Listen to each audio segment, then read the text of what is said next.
beginning of the November 27, 2025 by-elections. We want to thank all our united opposition teammates and supporters across the country who have shown up in big numbers for peaceful campaigns in these forthcoming November 27, 25 by-elections. Kenyans are clearly hungry for change, and they see these by-elections as a chance to register their feelings about the current regime. That dissatisfaction is real, and the regime knows it. That is why they are trying every trick to frustrate the people's will ahead of tomorrow's vote. But Kenyans are alert, and they are ready. From the mountain to the lake, from the ocean to Kisii, the message is the same, #Guantam. During these campaigns, we have sadly witnessed a series of desperate and well-coordinated attempts to subvert the will of the people. Number one, the heavy and intimidating deployment of police officers, many of them in plain clothes, accompanied by brutal attacks on opposition leaders and supporters. The intention is clear: to scare voters away from coming out in numbers they intend to tomorrow. We have seen this in Narok Town, in Malava, and in Mbeere North. Unmarked famous Subaru foresters have been roaming Chicago and Malava not to protect citizens, but to intimidate them. This is unacceptable in a democratic nation. Number two, the shameless bribery and manipulation of voters by senior state officers, including MPs, MCAs, chiefs, PSAs, CSAs, speakers of both houses of parliament, as well as county assemblies, the prime cabinet secretary, the deputy president, and the president himself, all misusing state machinery, including government vehicles, relief food, and non-food items like mattresses and blankets meant for disaster victims. And even letters of appointment to Kenyan embassies issued in public barazas. I think we have all seen this. This is a misuse of public trust and public resources. Call it plainly abuse of office by this current regime. Number three, we have credible information that the serialization of 820 printed ballots, that's very important, 820,000 printed ballots was not done correctly and not properly inspected. This has created a dangerous loophole for ballot stuffing through extra or unaccounted for ballots. We are further aware that 30,000 pre-marked ballots have already been dispatched to the targeted battleground areas of Magarini, Malava, and Mbeere North through compromised presiding officers. This strikes at the heart of electoral integrity. Fourth, we have seen extended and illegal campaigns conducted by regime agents well beyond the official campaign period, escorted by police officers and accompanied by hired goons. This is a deliberate attempt to tilt the playing field and subvert the will of the people. Number five, violence is being prepared and deployed as a tool to cripple these by-elections. There is a well-coordinated scheme involving sections of the police, hired goons, and compromised IEBC officials. In Malava, for example, hired goons reportedly under the command of Lugari MP Nabii Nabwera are expected to spark violence using pangas and rungus and other crude weapons. They are to be protected by police, including a special team which has already been dispatched from Nairobi and we are monitoring their movements, the infamous Subaru unit. Once voting is disrupted, compromised IEBC ballots, compromised IEBC officers and clerks are expected to use that chaos to stuff ballots. We saw this pattern during the Gen Z protests, where police did not stop goons, but actually enabled them. We have again seen police in Narok and Kabuchai captured on camera, moving goons and distributing funds. This is a betrayal of the oath to protect. Finally, ladies and gentlemen, as we stated on November 20th, there is a deliberate plan to misuse mobile phones in polling stations in ways that violate the secrecy of the ballot. The response from IEBC has been weak and insufficient, with the junior officer Magarini giving a half-hearted explanation to an issue that demands the full attention of the chairperson and indeed the entire commission. Their silence deepens our concern about the integrity of this institution at this critical moment. The IEBC, by failing to address the genuine concerns raised by the opposition and the media, and by neglecting to put in place the necessary remedial measures, continues to cast a long shadow over its own independence. This new commission now stands accused, not by us alone, but by its actions of presiding over a process whose credibility grows more questionable by the day. A democratic, free and fair election cannot be built on silence, on evasion or selective action. It must be anchored on justice. We therefore demand that the IEBC rises to the moment and A, confronts and overcomes the challenges facing this by-election. This is the first true test of the new commission. They must either overcome these challenges or be overcome by them, squandering the little trust Kenyans still hold. The commission must assure all Kenyans that it is not entangled with broad-based masters. B, to our supporters across the country, come out in large numbers and vote for all united opposition candidates. Remain peaceful, but also remain vigilant. Document every irregularity and promptly report every form of electoral malpractice witnessed in your constituencies or in your wards. To our agents, you have been prepared for this day. Confirm that all ballot boxes are empty before voting begins. And check even any possibility of open windows where things could have been brought in and sneaked in. Do not abandon your stations until polling is fully concluded. Report every incident, from attempted inducements to photo taking inside booths to any form of voter harassment by police in uniform or in plain clothes. To the media, election observers and civil society organizations, please maintain maximum vigilance at all polling stations. Shine the light where others attempt to hide the truth. Expose every malpractice. This is what is expected of us as citizens of this country, that we have to dig in for democracy. E, the desperation of this regime is obvious to all. They are hanging by a thread. The writing is on the wall. The die is indeed cast.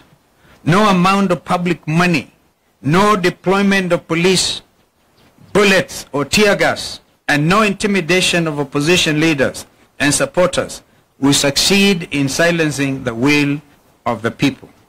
And to the broad-based operators clinging to their last straws, let it be known the people have already spoken. At this defining moment, we urge Kenyans to stand firm, stand peaceful, and stand together.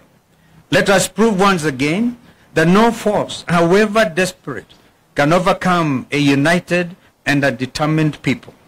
The will of Kenyans is sacred. It cannot be bought, it cannot be bullied, or indeed it can never be broken. Tomorrow, let us vote with courage, guide the vote with vigilance, and move forward with faith, knowing that the truth may be delayed, but it cannot surely be denied.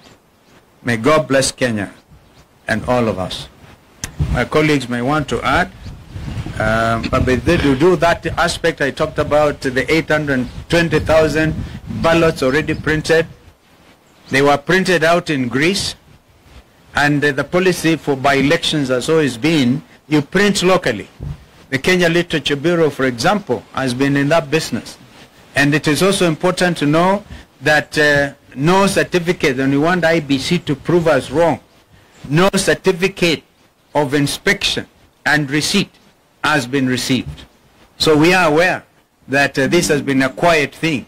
And as we speak, Mr. Marjan is on the ground in Bere to try to make sure that what is already been planning, as we said the other day when my colleagues were out on the field, last Thursday in particular, we did point out that Marjan is under instructions of the former commissioner, Professor Goulet, who is William Ruto's political advisor on matters to do with IBC. So IBC, you are clearly on notice. So please, when the agents are there and the names are read out, I'll give an example. Any vote Yakaris in Bere North, if the clerks read Karis, please agents demand to see the marked ballots. And at the end of it, before the presiding officer presses the send button, please ensure that the numbers that have been now kind of identified and announced, yeah, are also the same figure that will get now transmitted by the send button. We are saying this because we are aware in the case of Bere North, 15,000 ballots have already been particularly voted. They have already marked them. And so the idea is that they are going to make them, they all be met now at the constituency tallying center. And therefore, because of the lack of serialization, which you have talked about, yeah, anybody can mark and serialize everything. So we are pretty aware, and I must thank Kenyans. Kenyans are very smart. That's why my brother said they cannot be like some of our other neighbors. This is Kenya. Thank you. Thank you very much. It is now very clear to us and to the people of Kenya that IBC is totally compromised, and we are happy that this has been confirmed this early, because had this not been confirmed this early, they could have duped Kenyans that they can supervise and pretend over the general elections. For the first time since the electoral history of Kenya, IBC has confirmed that they will be using uniformed officers and plainclothes officers. Those plainclothes officers is a tool for ballot stuffing. IBC has given ballot papers to government agencies that have been pre-marked, and the officers in civilian, their work is to figure out how to get the pre-marked ballots into the ballot box. In Bere, for example, Bere North, 15,000 pre-marked ballots are being distributed now in a hotel 2 kilometers from Ebu town, where Kindiki is supervising. And these officers have been instructed to go to the polling stations, some pretending to be agents, others to be observers, others to be keeping security. The plan in Bere North is that 1,500 gangsters from Kayole and Kambura in Kikuyu are in Bere. And their mission is to create chaos outside the polling stations so that the police officers inside can create more chaos, pretending to be agents. And in that situation of chaos, the pre-marked ballots will be put into the ballot boxes. Thereafter, the police will arrive and keep peace, and things will go back to normal. And then the voting will continue. By that time, the pre-marked ballot papers will have been in the ballot box already. We are therefore saying, and the CEO of IBC, Marjan, is in Bere North himself overseeing that exercise. Let me ask government not to provoke the people of Bere North and the people of Kenya.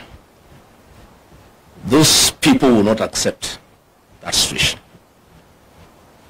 And I can tell you they are aware. and they are waiting. And I think for IBC, they have lost an opportunity to work on some credibility where Kenyans can believe that they can be trusted to oversee the general election. So let me ask the people of Mbeere North to be vigilant, to go and vote, and hang around. And when there is a signal that the goons and the police have brought chaos, they too must come and protect their vote, because it's their right and it cannot be taken away from them. In Narok town, the governor has mobilized goons with the help of the Murang'a women rep and Betty Maina, again from Kikuyu, from Kayole, to go and intimidate members of the Kikuyu community in Narok town because they are perceived to be against government, and to make sure they do not vote. I was there on Monday. There was a lot of violence by goons under police supervision in broad daylight. And I want to ask the members of the Kikuyu community not to fear to go and vote, because they are Kenyans and they have a right to live anywhere in this country, and they have a right to vote for whoever they want to vote for. Our party has organized adequate security to escort them to go and vote, and they should do so without fear. Because if they buy fear, this will set the stage for the rigging of the 2027 general election. So let us say that if William Ruto and IBC think they will rig the 2027 general election, they will be in for a rude shock. Admittedly, I think the by-elections are a trial run on how they can rig the 2027 general election. For us, it's also very good, so that we see how they do it, so that we learn and we prepare.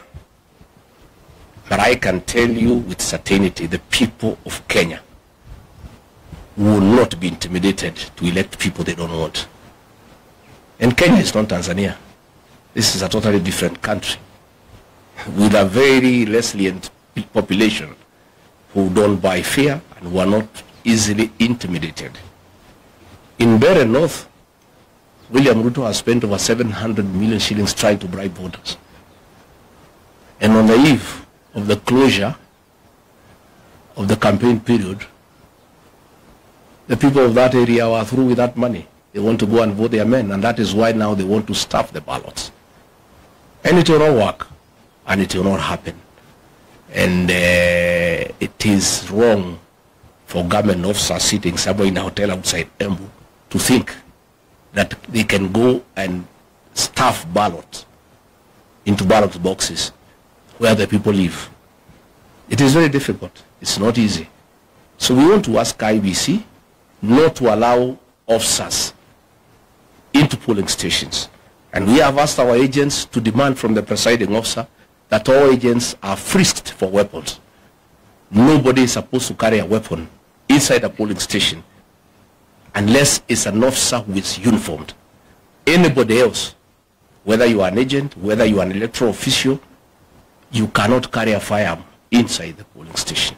Those firearms are meant to intimidate the other agents, to intimidate the electoral officials, and therefore we have asked our agents to refuse the voting to begin until all people inside the polling station have been frisked for firearms, so that there are no firearms within the polling station. And I think once that has happened, voting should go on, and the counting should go on, and whoever has won should be announced. We have asked the people of Mbeere North, after voting, all of them to proceed to the tallying center in Chicago, so that they can protect their vote. Because we cannot agree a few police officers organized by government to intimidate an entire population. It is not acceptable. It cannot happen. But the most annoying thing is that IBC has the guts to print ballots and give them to government. It's so sad. And they expect anybody to believe they can carry out a free and fair general election. They are going to set this country on fire. If those ballots are introduced tomorrow across the country successfully, because Kenyans will know, because the agents will be there, but the police will use force. Those activities will be recorded, and it comes to the attention of the people of Kenya that IEBC with the government want to introduce ballot papers that are pre-marked. Kenyans will be ready. And it will not be easy. And they will set this country on very, very, very serious tension for the next 2 years. I can tell you with certainty that if they try the rigging of these by-elections, this country will be on political mood from tomorrow up to 2027, and no work will be done in this country. People will be agitated, people will be angry, and people will not accept that a government can enforce, can force leaders on them. So let me ask the people not to fear, not to be intimidated, to go out and vote and protect the vote. They must remain vigilant under all circumstances, no matter the threats, no matter the level of intimidation. This is our country. We have no other country to go to, and the right to vote is absolute, and it must be protected under all circumstances. Thank you. Thank you. Labda wenzangu wameongea Kiingereza, wacha ni seme kidogo kwa Kiswahili na nieleze Wakenya wazalendo ya kwamba tumepata habari ya njama na kuiba kura serikali hii ya broad based. Njama hii imetekelezwa kupitia IEBC commissioners wenyewe, polisi wa Kenya, na kuna wahuni ambao tayari wametayarishwa. Wamepelekwa kule Mbeere, wamepelekwa Magarini, wamepelekwa Malava kule Kakamega. Na njama hii ni kwamba hawa wahuni wataanzisha fujo wakiwa chini ya ulinzi wa polisi, na polisi wataingilia kati kujifanya ni kama wanatuliza na waweze kusimamisha upigaji kura katika sehemu hizi tatu ambazo serikali tayari dalili imeonyesha watashindwa. Wanataka kugeuza uamuzi wa wananchi. Yetu leo ni kuambia Chairman Ethicon na Commission ya IEBC ya kwamba wana nafasi nzuri sana kuonyesha ya kwamba hii ni tume huru isiyoegemea upande wowote. Kupitia yale ambayo malalamishi tumefikisha mbele yao, kuanzia na mambo ya hongo kwa wapiga kura. Haswa jana kumekuwa na women rep wa Kakamega, BLC Muhanda, akigawa chakula cha msaada, relief food, mchele, maharagwe, akipeana mattress na blanketi ambazo mimi nilikuwa napeana nikiwa waziri wa special programs. Wale wamepata majanga kule Turukana, mafuriko kule Nyanza na kwingineko. Hii ni chakula ya dharura kusaidia msaada wale wameumia. Sio wapiga kura, wakulima wa bidii ambao wana chakula chao, lakini wanatumia chakula cha serikali, mattress za serikali, kununua wapiga kura wapigie kura. Sio hiyo tu, njama ya pili kando na hongo ni kutumia fujo. Na hii fujo itakuwa kupitia hawa wahuni na polisi. Silaha hizi mbili za hongo na fujo tumejua zitatekelezwa wapi na nani. Kama Malava, nimetoka huko jana, mbunge wa Lugari Bwana Nabina Bwera, tunajua ya kwamba wewe ndio komanda ambao umepewa jukumu hilo. Tunajua ya kwamba Mheshimiwa Wetangula, Mheshimiwa Mudavadi, Mheshimiwa Oparanya na viongozi wenzetu kutoka magharibi mwa Kenya wamekuwa kwenye njama hii wakiongozwa na none other than Faruk Kibet, msaidizi wa rais, karani wa rais. Sasa ndio mdosi wa hawa jamaa. Kile anasema is what goes in Malava. Ameishi kule mwezi mzima, hajaondoka. Na leo tutataka tumwambie Bwana Faruk Kibet, ile njama umepanga tunajua. Kulikuwa na njama ya kwamba viongozi waweze kushikwa. Mheshimiwa Senator Halwale is targeted for arrest. Tunajua kuanzia usiku huu niko natafutwa. Senator Cleo Malala, governor, anatembea. na viongozi ambao wanaongoza kampeni zetu. Hii njama wanataka waweze kutisha wananchi wasijitokeze kupiga kura wakisikia viongozi wao wameshikwa na polisi. Wengi wamemwaga watu waogope kujitokeza. So siku ya leo tunataka tuambie tume hii, mtihani huu msiopita, mjue ya kwamba tayari mtakuwa umeanguka. Kama ni mock exam, this is a litmus test kwa tume hii. Na Bwana Ethekon with your commissioners, trust is earned. The confidence in the public is earned. And once you lose it, you can never recover it. This is like virginity, once lost can never be recovered. You have an opportunity. Muna nafasi nzuri kudhibitisha wazi ya kwamba ninyi ni tume huru. But beginning tonight, going into tomorrow, mjue ya kwamba kama viongozi wa upinzani twajua zile njama mumepanga na mtahusika.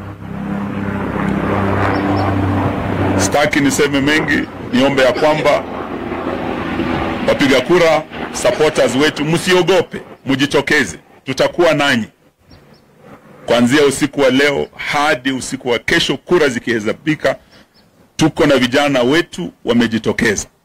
Uamuzi tayari vile tumetembea kama United Opposition, tukiwa Kakamega, tumekuwa Mbere, tumekuwa Magarini, wananchi wa Kenya washamua. Jaribio la kugeuza uamuzi wa Wakenya laweza likaleta maafa kama yale tumeona Tanzania. Na haya tunaambia Bwana Ruto, Kenya si Tanzania.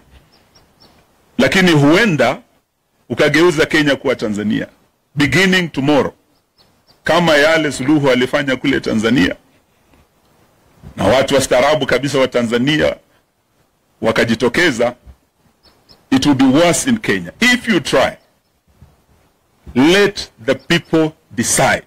That is the essence of democracy. Do not try to subvert the will of the people. Hiyo ni ilani tu tunatoa, na tunasema ya kwamba wapigaji kura mjitokeze. Ile fujo tumeona pale Kabuchai, nimekuwa na Mheshimiwa Gachagua kule Narok, ile fujo tuliona pale. It is very clear that this commission has been compromised, but you have 24 hours to prove yourselves. Asanteni sana. That's 1 minute. Yeah, sure. I forgot one thing. We have credible information as part of the strategy in case they don't succeed during the day to introduce the pre-marked ballots. The officers in civilian will cause chaos at 5 to delay the counting until nightfall. And once it's dark, the PS for Energy, Alex Wachira, has confirmed to everybody that there will be power blackout in all these areas, so that it creates the best environment for chaos and for getting the pre-marked ballots into the ballot box. We want the CS Energy of PUADI to confirm to the people of Kenya, because it's important, that there will be no power blackout in those areas where there are by-elections. Because this will be a clear testimony that all institutions in this country have failed. And they are part of the Kenyan fraud of stealing from the people of Kenya their birthright. And Alex Wachira has confirmed in that meeting that was in Embu. And what I must tell these government people is that the police force is as dissatisfied as the rest of Kenyans. That police force is divided right in the middle. All those things, they are being planned, they are being relayed to us in real time. Because these are also parents. Their pay slips have been raided. The police, they are complaining. Share deductions, housing levy. They are equally discontented.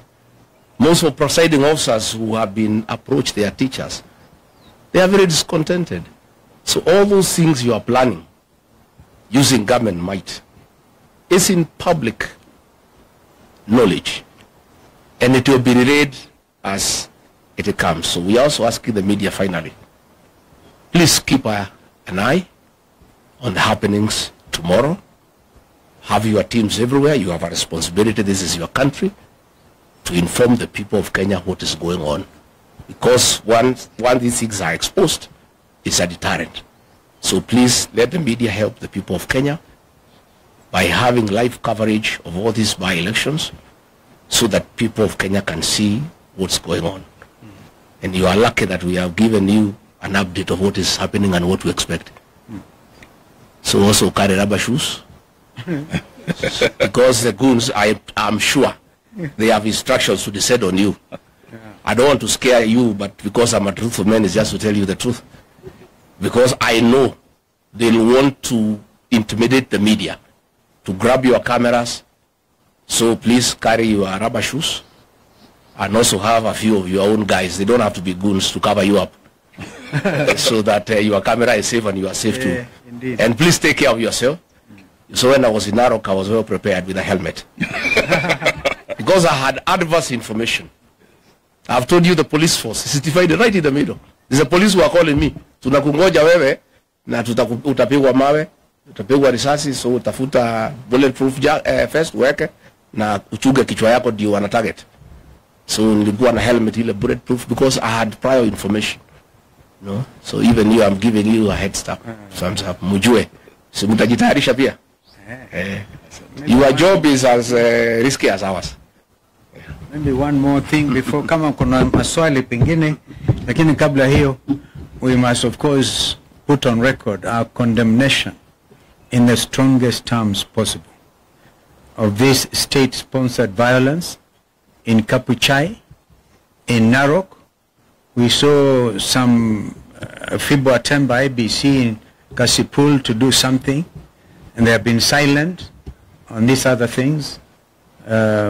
A real time attempt, and by the way, these were scheduled political rally campaigns within the framework, and you can imagine what would have happened to Governor Natembeya out there. And by the way, he was supposed to have been around as well, but I think his party leader has spoken. Why would Murkomen want to issue a statement kusema they have withdrawn the security of leaders at this time? Ati wanachunguza. Sasa wanachunguza what is pretty obvious, that the opposition rally in Kapuchai, and of course under the arrangements of Mheshimiwa Kalasinga, whose home was raided. We have not heard of arrests of those people who went actually kwa Mheshimiwa na kuharibu kila kitu. Hatujasikia kwamba wameshikwa. What are they trying to do by saying they're investigating? We have not heard one thing by APOA, by the way, Independent Police Oversight Authority. Even when people were stoned in Murang'a that time, peaceful things, people went all the way to police headquarters, to IPOA, make a presentation. We never heard them come back. Please, Kenyans who are in those positions, know that tomorrow you may want to get things done the way we want them done. Because you will be on the receiving end, God forbid. So we have to sort out this country while time is on our side. Kama kuna swali, because that thing about kusema tuna withdraw security leaders to investigate, and we know the perpetrators, it's actually a shameful thing by the minister in charge of the interior. I think tumemaliza mambo haya. Yes sir. Lakini pia uko na rubber shoes yako sawa?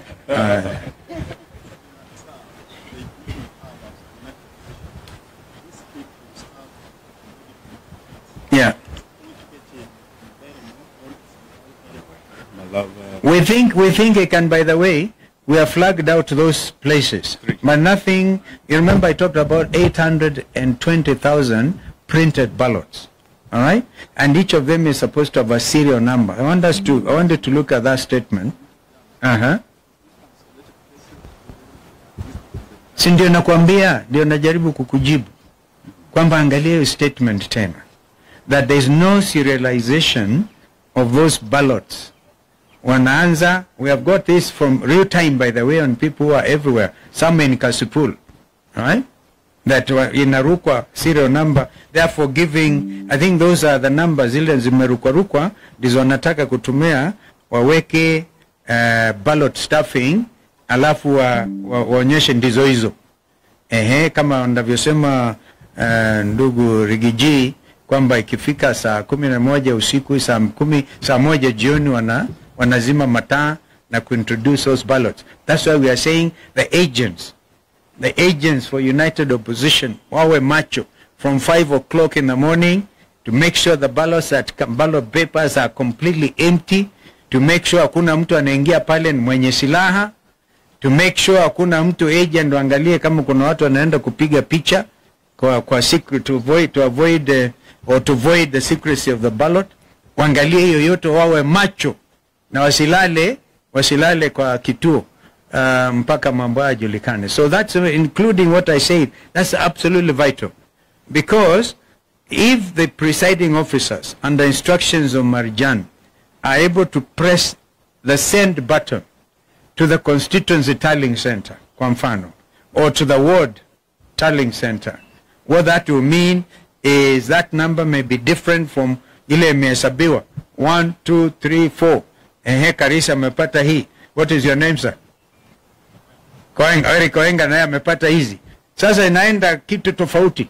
So the whole thing is the agents, and we have told our agents to be thorough. Lazima tukomeshe wizi wa kura Kenya hii. I think for Kabuchai, and we are talking about Kisa East, the main target is actually Malava and Western. Yeah. What we do know, the way Rigiji has said, 15,000 pre-marked are headed to Mbeere North. For Malava, we have 10,000. We are aware they have sent 10,000 pre-marked ballots to Malava. And there are specific areas where tonight they are being dispatched. And once they start the violence, the police come in, there's disruption. There are presiding officers who have already been put in the loop, been compromised with that mission of making sure 10,000 ballots that are not for Malava people, that are pre-marked elsewhere, transported into Malava, are stuffed into those ballot boxes. So these we are aware, and 10,000 have also gone to Magarini.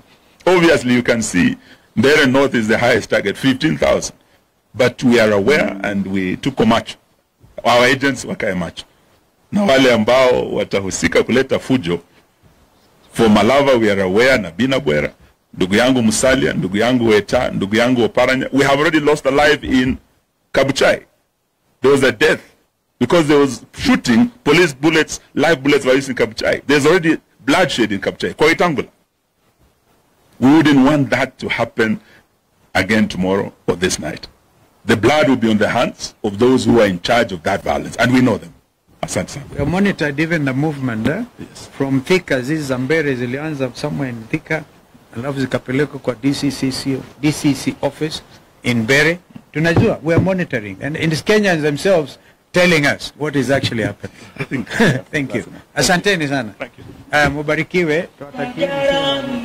Sitasimama maovu yakitawala, sitasimama maovu yakitawala.